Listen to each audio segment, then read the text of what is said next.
आऊंगा। जिस तरह से पूरा घटनाक्रम हुआ वो बहुत सारे सवाल अपने आप में पैदा करता ही है कि भाई क्यों इस तरीके से लंबी चीजें घूम घूम के गई, अलग अलग बयानबाजी। आपने कुछ वो दमकल विभाग का भी कहा, तो जो कर्मचारी गए थे उनके अलग बयान आए, उनके जो विभाग प्रमुख हैं उनका बयान अलग है, और ऐसा लगा कि चीजें अदल बदल इस तरीके से होती रही और कंफ्यूजन फैलता रहा पूरे समय। और बाकी जो आपने कहा जो दीर्घकालिक चीज की, हाँ कूलिंग ऑफ पीरियड या बहुत सारे जजेस जो बाद में क्या फैसले पहले तो इस हिसाब से नहीं लिए जा रहे जो बाद को तय कर रहे हो, बहुत सारी बातें जो उठ सकती हैं।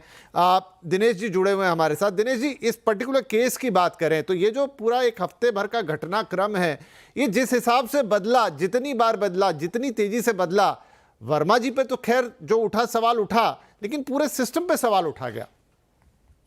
हाँ विपिन जी, मैं बिल्कुल मानता हूँ केस में बहुत मोड़ आ रहे हैं, और मैं वकील हूँ, ऐसा कहना नहीं चाहता, बट लीगल सिस्टम पे बहुत सवाल उठ रहे हैं।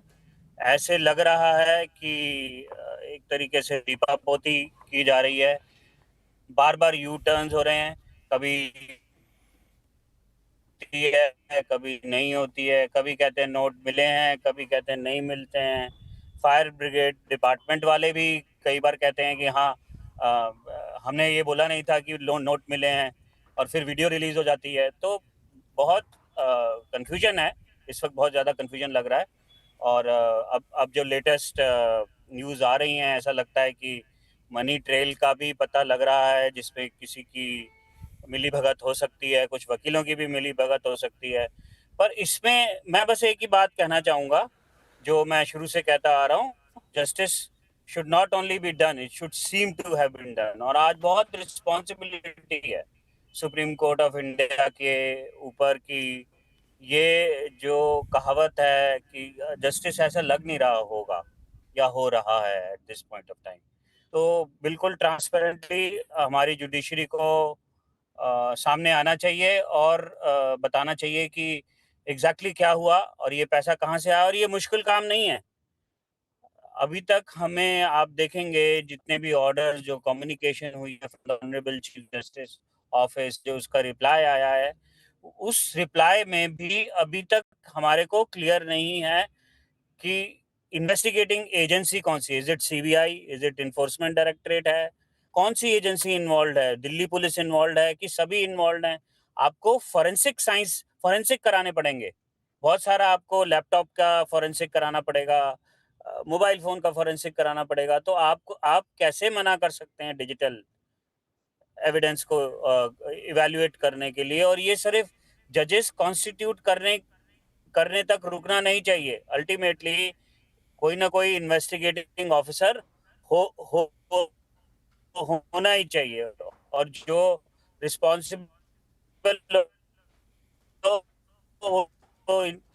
जजेस को भी। और क्या आगे हम रिपोर्ट आगे किस डायरेक्शन में जा रही है। और ऐसा नहीं है, इन्वेस्टिगेटिंग एजेंसीज के पास काफ़ी पावर्स होती हैं। बेशक वो हमारे रिस्ट्रिक्शंस हैं। आई अंडरस्टैंड कि जुडिशियल हम उनको इमीडिएटली नहीं निकाल सकते या इंक्वायरी नहीं कर सकते हैं उनके ऊपर, लेकिन एट द सेम टाइम हमारे पास ये तो प्रूफ है, हमारे पास नोट हैं, और हमारे पास बयान ले सकते हैं, वकीलों का बयान ले सकते हैं जहाँ से पैसा आया। आप करेंसी नोट्स देख के पता कर सकते हैं कि कहाँ कौन से बैंक में लास्ट थे, किसके बैंक अकाउंट से ये पैसे निकले हैं, कौन से एटीएम से पैसे निकले हैं। आप करेंसी नोट्स देख के आराम से मनी ट्रेस कर सकते हैं, क्या ये इंटरनेशनली पैसा आया है। तो ये जो ये मुश्किल इन्वेस्टिगेशन नहीं है। अगर हम चाहते हैं और इसमें अगर सीनियर ऑफिसर्स करें इसमें इन्वेस्टिगेट, तो ये हम पता कर सकते हैं। तो आज बहुत बहुत बड़ा जुडिशरी के ऊपर एक सवाल खड़ा होता जा रहा है, और हमारे जी जी। जैसे सिटीजन्स और हमारे जैसे वकील लोग जो डेली प्रैक्टिस करते हैं कोर्ट में, हमें थोड़ा सा लग रहा है कि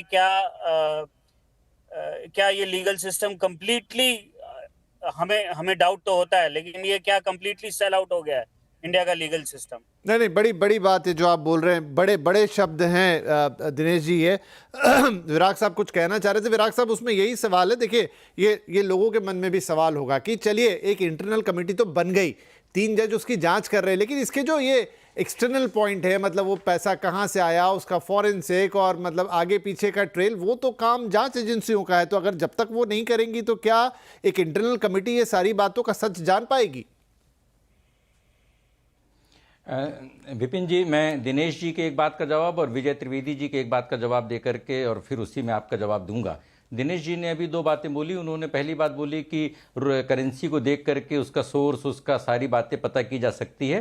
पूरे मामले में समस्या ये है कि नोट कहीं भी उपलब्ध नहीं है, पंचनामा नहीं बना है, इवन मलबा भी गायब कर दिया गया है या हो गया है, जो कि इन्फॉर्मेटिव समझ में आ रही सुप्रीम कोर्ट के प्रेस नोट से और जज साहब के जो लिखित बयान से है।